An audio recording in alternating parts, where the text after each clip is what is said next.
Blue Wave Sports Show. We have Brooks on our panel today. Okay, so a lot happened during spring break, actually right before spring break, which is probably not a coincidence. But, of course, as everyone knows now, Jarvis was fired, or actually fired, then resigned, I guess we should say. We don't really know the full story behind that. But what are you guys' thoughts on this? I mean, we've talked about this before, but now that it has actually happened, what do you think about it? I think it was a step in the right direction. The team has been playing inconsistent basketball all year.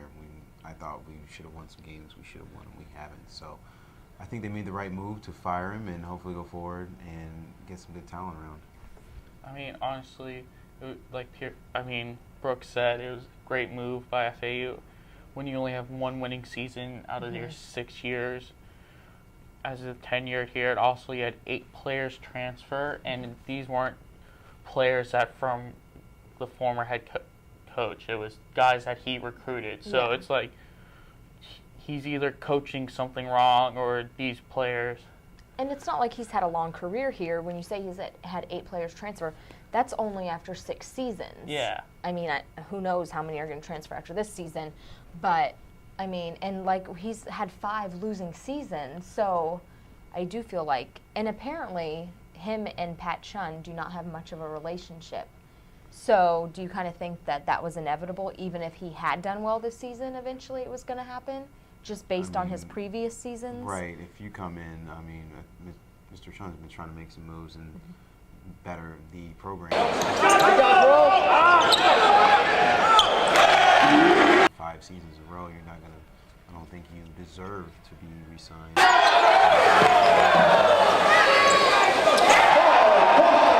Yeah, that's inevitable. I mean, yeah. What Jarvis said, it was like a marriage. They were getting ready to divorce. I mean, they were just not on the same page. And I just feel like Pat Chung just wants to get his guy in, his mentality guys. Like for football, he got his guy in Charlie Partridge.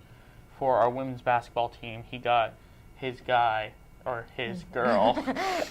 So I feel like he just, especially 5 losing seasons, like we said, getting his guy to lead this team, I think will really help us. So yeah, and I mean the people that he has hired have been successful. So I think if anything, this is not a hiccup or anything. It's only going to help us. Right. And of course, our location, we're growing. We're Conference USA. So how do you think this is going to affect recruiting?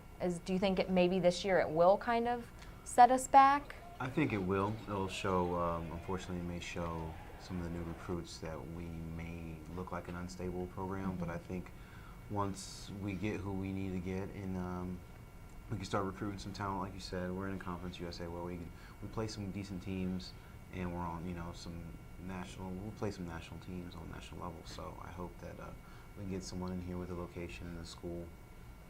So I mean, I think, like Brooks said, I think it may hurt our recruiting a little bit. But luckily, I feel like we've said earlier in the season that we have some talented guys. Marcon Botley just got Conference USA freshman all-conference team, so that's good. Pablo was named first team for Conference USA. Yeah, and then Johnson, Trapp. I mean, we got guys that I think can carry us next year without having a solid recruiting class. So hopefully it's just this 1 year our recruiting class just suffers a little. Yeah.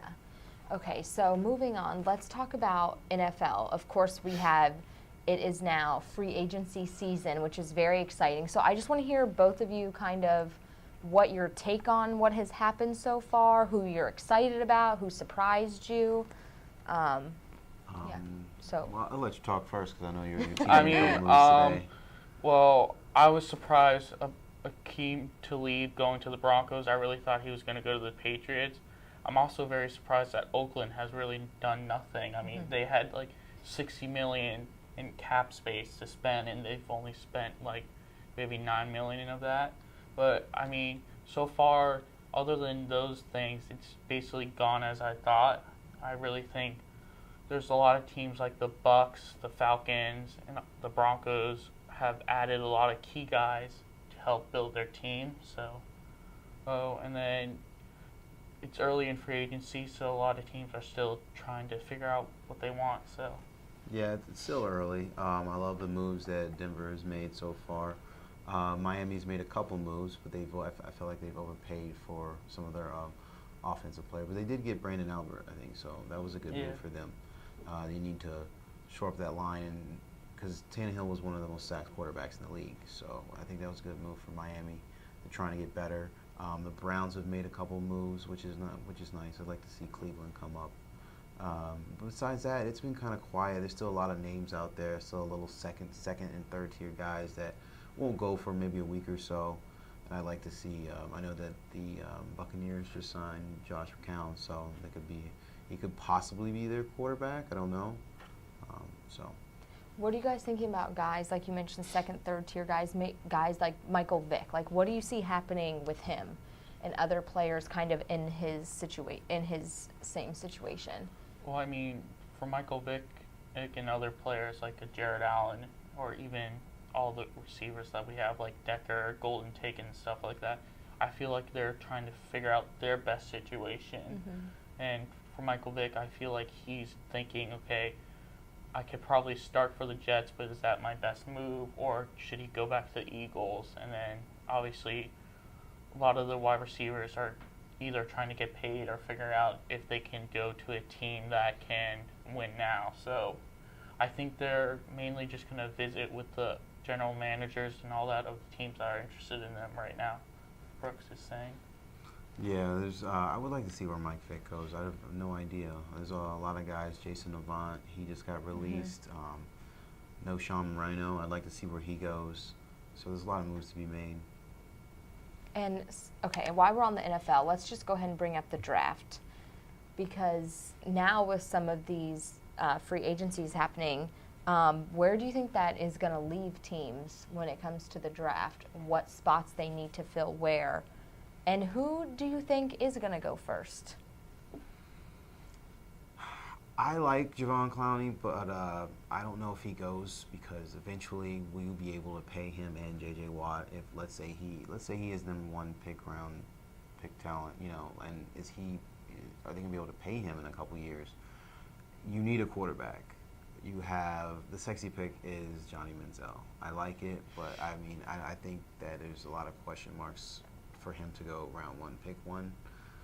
So I think, like we've talked about, I know it's cliche, but defense wins championships. Why don't you get Clowney and make part of your line very young, very strong, and very talented? I think the safe pick is Javon Clowney out of South Carolina, but I really don't see Houston doing that. I think they, especially with Bill O'Brien, he knows he needs a quarterback for their system. And he kind of likes quarterbacks like Bortles. Do you think that maybe he's going to take the big risk and go for that and try to coach him up? I mean, I think there's a possibility. Personally, I don't think Bortles is a first-round pick right now. I think he still has to develop more of his skills as a quarterback. But, I mean, the NFL right now is a quarterback-driven league, so you need quarterbacks. So I think Blake Bortles is probably going to be the first-round pick, honestly, but we'll have to see. It's still early. Yeah, I think we can all agree that the most safest bet would be Clowney. I mean, I don't think anyone doubts if he is going to be a star in the NFL. He has the speed, he has the size, but I guess it just depends on what you need when. It'll be interesting to see where of course, Johnny Manziel is the big talk, where he's going to go. Do you guys see a team where you think he could fit in, or do you honestly not see him translating well to the NFL? I do. I think he has the intangibles. He is a little small, but I think he can play. If you can play, you can play. That's pretty much it. That's what it is when it comes down to it. And I think that 3 quarterbacks will probably go in the first round. I think it'll be Bridgewater, Manziel, and Bortles will all go in the first round. Now, I think that Manziel could go spot 4 at Cleveland. Okay. They're starting a new helm, and they need to just get that franchise up, Yeah, they kind of need to energize. Yeah, just energize your fan base. I mean, they're so loyal there in Cleveland, and if you can get a spark for them to start winning and a reason to come to the games, that would be great for the organization.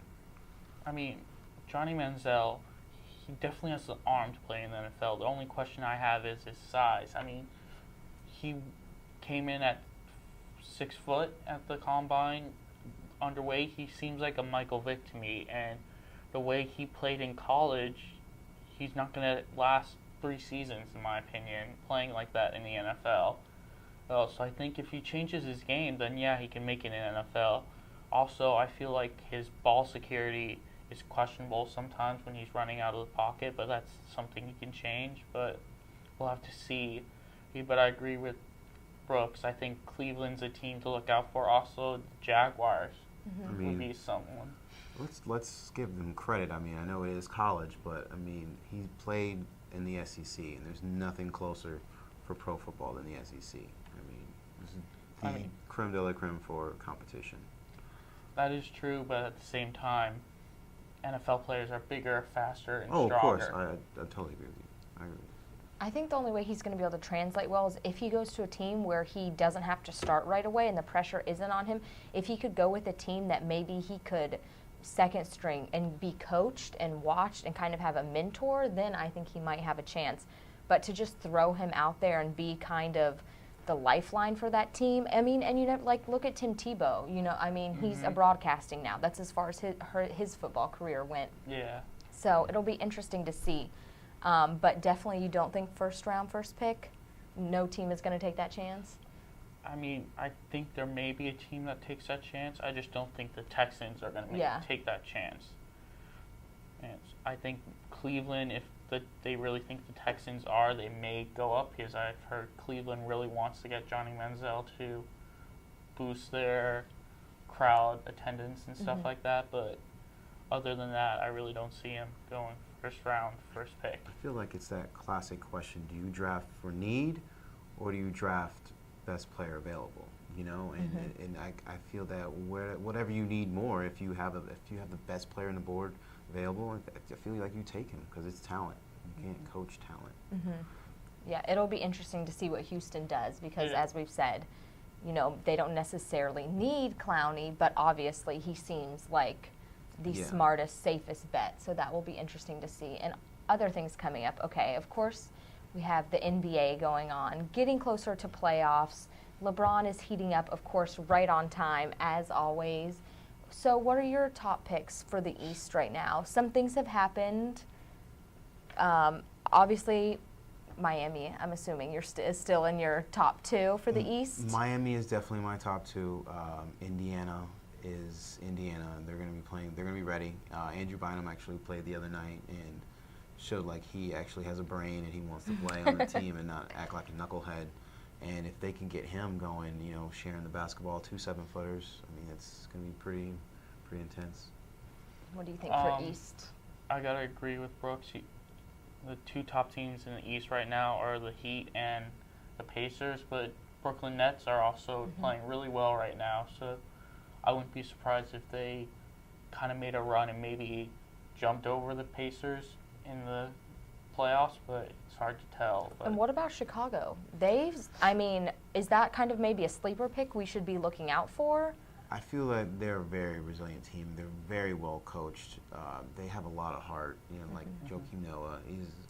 I'm a diehard Heat fan. And I hate him, but you can't only love and respect the way he plays the game. Man, he plays that way. That's like since he's been in Florida. That's him. Yep. So I think that they could make some moves. Jimmy Butler's playing pretty well. Kirk Heinrich is going to do his thing. If they can just get, they're not a big offensive team. They just shut you down with defense, and I feel that they could definitely beat someone in the playoffs. I mean, I think they can make it through the first round, maybe the second round, but it's going to be hard because they just don't have offense. But like Brooks said, they're basically driven by their defense and Joakim Noah, who's having a great career, the best season I think he's had in a while. So, but they're definitely, I think they're the 4th best team in the East right now. And so as far as the West, we have a lot of contenders in the West. So I'm interested to see what you guys have to say about who you think, if you had to pick a top 2 right now, who would it be? I would go with the San Antonio Old Men Spurs, and then I would have to go Oklahoma City. even though I really love Los Angeles with having returning Chris Paul, and Blake Griffin is playing out of this world right now, who was actually voted Player of the Month last month. So I'm just gonna I'll stick with my original two. I'll go OKC and San Antonio. I mean, I gotta agree with you, Brooks. San Antonio, I don't know what's going on with them. It looks like they were finally gonna die down, but then as soon as Kawhi Leonard comes back, they're playing like a top team again. And then OKC has the talent with Russell Westbrook and Kevin Durant, and the LA Clippers. I mean, their free throws, they're just so inconsistent there. And then Houston, I don't know what Houston team I'm gonna get, honestly, sometimes. So Yeah. So if we had to pick the finals right now, real quick, who are you going to go with? Okay, I'll give you mine. This is my Popovich answer. I'll just go San Antonio, Miami. That's it. What about you? if we're going by the standings right now, I'm actually going to pick Pacers Spurs because I think the Pacers can beat the Heat if they have home field advantage. And that's best of 7. But I think eventually it's going to be Heat Spurs. So if the Pacers can keep the best of 7, then I'm going Pacers. If they can't, then Heat. But I think the Spurs are going to go back again, try to win it one more time. Yep, I think for them they're all in, and they're playing great right now. So if they can keep that up, stay injury-free, they're going to be a team to look out for. But thank you guys for watching, and we'll see you next week.